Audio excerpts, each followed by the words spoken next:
With us, we have MOS MEA V. Muralidharanji. Sir, thank you for speaking with us. As you know, that in Kerala, the killing of the RSS worker, now multiple information has come to light that yes, there was a PFI member involved in the killing, and in fact, that poor RSS worker, was brutally killed in front of his wife. So, sir, how do you see this entire series of events? Because this is not the first time that RSS has been on the receiving end of a brutal attack. So, see, even singling out the RSS, I don't think it will be the proper way of putting it.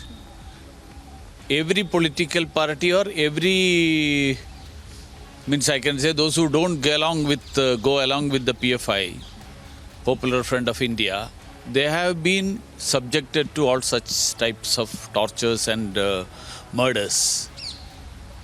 The basic reason is the political climate of the state. And when I say political climate, it's a peculiar situation in Kerala that the ruling front as well as the opposition, the CPM in power, Congress in opposition, they both doesn't dare to speak anything, not even a single word, against the Islamic terrorism that is unleashed on the people of the state. So that's the basic reason why these people are emboldened to kill innocent common man of the state in broad daylight. Absolutely. So the government and the opposition, they should speak without fear of the Popular Front, without consideration of the hope that if we speak, we will lose their support base, lose the vote bank. So this is the basic issue that is haunting Kerala.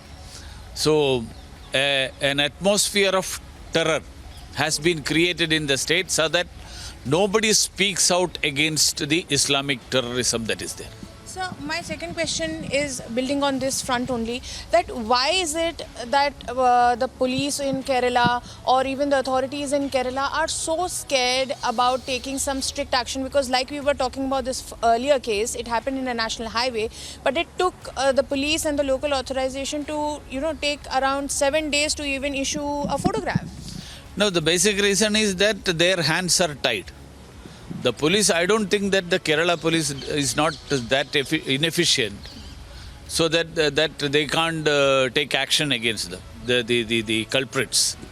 But the political masters of the Kerala police, they don't allow them to conduct an impartial inquiry, an impartial investigation, so that people who are culprits in such cases, they are brought to book. And the earlier cases where such incidents have happened, they are moving around scot-free. Even cases where CPM lost its own worker. In the prestigious college of Maharaja's College of Cochin, Ernakulam, a CPM activist lost his life due to the Popular Front of India people attacked him. But even then, the government, which is run by the CPM, they didn't take any action.